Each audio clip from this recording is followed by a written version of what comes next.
Hello everyone, welcome to Pakavishishta YouTube channel. ಎಲ್ಲರಿಗೂ ನಮಸ್ಕಾರ. ಇವತ್ತು ನಾನು ಹೀರೆಕಾಯಿ ಬೋಂಡ ಮಾಡೋದು ಯಾವ ರೀತಿ ಅಂತ ತೋರಿಸ್ಕೊಡ್ತಾ ಇದ್ದೀನಿ. ತುಂಬಾ ಚೆನ್ನಾಗಿರುತ್ತೆ. ಸಂಜೆ ಟೈಮ್ ಸ್ನ್ಯಾಕ್ಸಿಗಾಗಿರ್ಬೋದು ಅಥವಾ ನೀವು ಹಬ್ಬದ ಊಟದಲ್ಲೂ ಕೂಡ ಇದನ್ನು ಮಾಡ್ಬೋದು. ಹೀರೆಕಾಯಿ ಬೋಂಡ ತುಂಬ ಈಸಿ ಇರುತ್ತೆ ಮತ್ತು ತುಂಬ ಸಿಂಪಲ್ಲಾಗಿ ಮಾಡ್ಕೋಬೋದು. ಇದಕ್ಕೆಲ್ಲ ಏನೇನು ಇಂಗ್ರೀಡಿಯೆಂಟ್ಸ್ ಬೇಕು ಅಂತ ಇವಾಗ ನಾವು ನೋಡ್ಕೊಳ್ಳೋಣ. ಮೊದಲಿಗೆ ಇದಕ್ಕೆ ನಾನು ಹೀರೆಕಾಯಿ ತೊಗೊಂಡಿದ್ದೀನಿ. ಹೀರೆಕಾಯಿನ ಈ ರೀತಿಯಾಗಿ ರೌಂಡ್ಗೆ ಹೆಚ್ಕೋಬೇಕು, ರೌಂಡ್ ಶೇಪಲ್ಲಿ ಹೆಚ್ಕೋಬೇಕು. ಆನಂತರ ನೋಡ್ಬೋದು ನೀವು ಸೈಜು ಈ ರೀತಿ ಇರಬೇಕು. ಇವಾಗ ನಾನು ಒಂದು ಬೌಲಿಗೆ ಕಡಲೆ ಹಿಟ್ಟು ಹಾಕ್ಕೊಂಡಿದ್ದೀನಿ, ಪಕೋಡ ಮಾಡ್ತೀವಲ್ಲ ಆ ಕಡಲೆ ಹಿಟ್ಟು. ಆನಂತರ 1 ಟೇಬಲ್ ಸ್ಪೂನ್ ಜೀರಿಗೆ ಹಾಕ್ಕೊಂಡಿದ್ದೀನಿ, 1 ಟೇಬಲ್ ಸ್ಪೂನ್ ಅಜ್ವಾನ ಹಾಕ್ಕೊಂಡಿದ್ದೀನಿ. ಆನಂತರ 1 ಟೇಬಲ್ ಸ್ಪೂನಷ್ಟು ಖಾರದ ಪುಡಿ ಹಾಕ್ಕೊಂಡಿದ್ದೀನಿ. ಇದು ಖಾರದ ಪುಡಿ ಖಾರ ಕಮ್ಮಿ ಇದೆ, ಹಾಗಾಗಿ 1 ಟೇಬಲ್ ಸ್ಪೂನ್ ಹಾಕ್ಕೊಂಡಿದ್ದೀನಿ. ನೀವು ಸ್ವಲ್ಪ ಕಮ್ಮಿನೇ ಹಾಕ್ಕೋಬೋದು ಖಾರ ಇದ್ದರೆ. ಆನಂತರ ಚಿಟಿಕೆಯಷ್ಟು ಸೋಡಾ ಹಾಕ್ಕೊಂಡಿದ್ದೀನಿ, 1 ಟೇಬಲ್ ಸ್ಪೂನ್ ಅಥವಾ ರುಚಿಗೆ ತಕ್ಕಷ್ಟು ಉಪ್ಪನ್ನು ಹಾಕ್ಕೊಂಡಿದ್ದೀನಿ. ಇವಾಗ ಇಷ್ಟು ಐಟಮ್ಸ್ ಹಾಕ್ಕೊಂಡ್ಮೇಲೆ ನಾವು ಇದನ್ನು ನೀರು ಹಾಕ್ಬಿಟ್ಟು ಚೆನ್ನಾಗಿ ಕಲಿಸ್ಕೋಬೇಕು.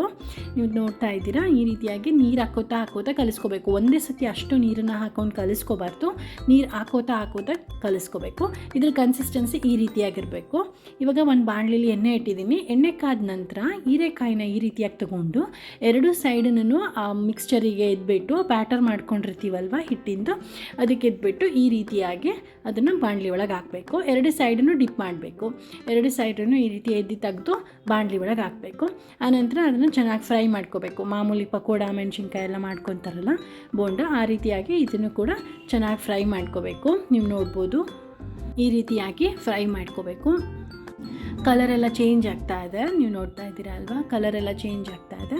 ಸೊ ಇವಾಗ ಇದು ಚೆನ್ನಾಗಿ ಫ್ರೈ ಆಗಿದೆ. ಸ್ವಲ್ಪ ಬಬಲ್ಸ್ ಕಮ್ಮಿ ಆದಮೇಲೆ, ಚೆನ್ನಾಗಿ ಫ್ರೈ ಆದಮೇಲೆ ತಕ್ಕೊಂಡು ಈ ರೀತಿಯಾಗಿ ಎಣ್ಣೆ ಎಲ್ಲ ನೀಟಾಗಿ ಬಸಿಯೋ ಥರ ಇಟ್ಕೊಂಡು ಆನಂತರ ನೀವು ನಿಮ್ಮ ಮನೆಯವರಿಗೆ ಸರ್ವ್ ಮಾಡ್ಬೋದು. ತುಂಬಾ ಚೆನ್ನಾಗಿರುತ್ತೆ ಟೇಸ್ಟು. ನೀವು ಮನೇಲಿ ಎಲ್ಲರೂ ಕೂಡ ಮಾಡ್ಕೊಳ್ಳಿ. ಹೇಗಿತ್ತು ಅಂತ ಕಮೆಂಟ್ ಮಾಡಿ ನನಗೆ ತಿಳಿಸಿ. ಇನ್ನು ಯಾರು ನನ್ನ ಚಾನಲ್ನ ಸಬ್ಸ್ಕ್ರೈಬ್ ಮಾಡ್ಕೊಂಡಿಲ್ಲ, ದಯವಿಟ್ಟು ಸಬ್ಸ್ಕ್ರೈಬ್ ಮಾಡ್ಕೊಳ್ಳಿ. ಇದೇ ರೀತಿ ಬೇರೆ ರೆಸಿಪೀಸ್ನ ಪ್ರಿಪೇರ್ ಮಾಡಿ ನಾನು ನಿಮಗೆ ತೋರಿಸ್ತೀನಿ. Thank you.